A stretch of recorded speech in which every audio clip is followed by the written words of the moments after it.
Well, we are joined right now by the attorney representing Donald Trump on two other matters, the Mar-a-Lago documents case and the Justice Department probe, the interference in the 2020 election. Jim Trusty, welcome to the show. It's good to see you again. I want to start right now in the AP report, which sort of confirms a little bit about what we knew. We knew there were multiple charges, but now they're indicating what those might be and saying there's one felony. Is this a surprise to you at all?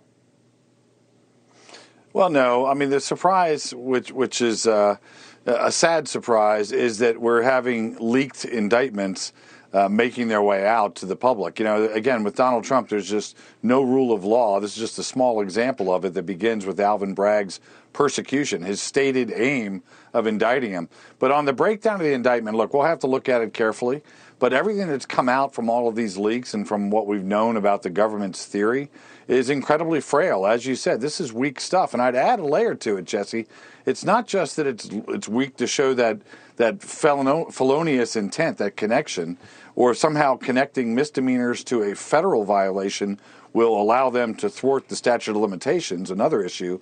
There's another issue, a fundamental problem with what we expect to see with this indictment, which is even for those misdemeanor counts, you have to show an intent to defraud. And that's very precisely defined under New York case law. There are plenty of liberal-leaning lawyers who are looking at that and saying, hey, there's a problem. So I think what you can expect is a very robust motions practice coming soon. So I hear you, and I've talked about the weaknesses in the case, and I wouldn't be surprised if there's a motion to dismiss. My question to you is, are we not looking at everything that could be in there? I mean, a lot of us have been talking about the hush money payments.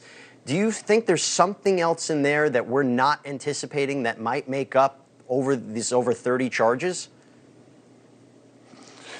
No, I think it's more likely that they're just overplaying each incident. In other words, trying to triplicate charges for every sort of payment. And remember, non-disclosure agreements and hush money payments are completely lawful. I mean, we've got a whole congressional slush fund set aside to deal with sexual harassment claims.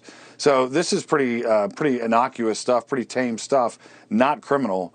And so, again, we'll wait and see. You never know. Maybe there's something we didn't anticipate in terms of where the grand jury is going. I know you say it's not criminal, but falsifying business records technically under the law is a misdemeanor. If it's used to cover up another crime, it is a felony. You talk about this, and we've talked about this before, this novel legal theory that's kind of on shaky ground. Walk our viewers real quick, if you can, why it's so shaky. And you mentioned the statute of limitations, which I think can also be an issue.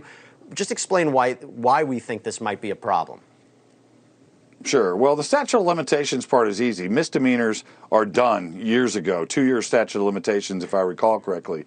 They have to prove a felony by bootstrapping this kind of higher intent to one of the misdemeanors to even be in the door for a potential statute of limitations, non-violative statute of limitations situation.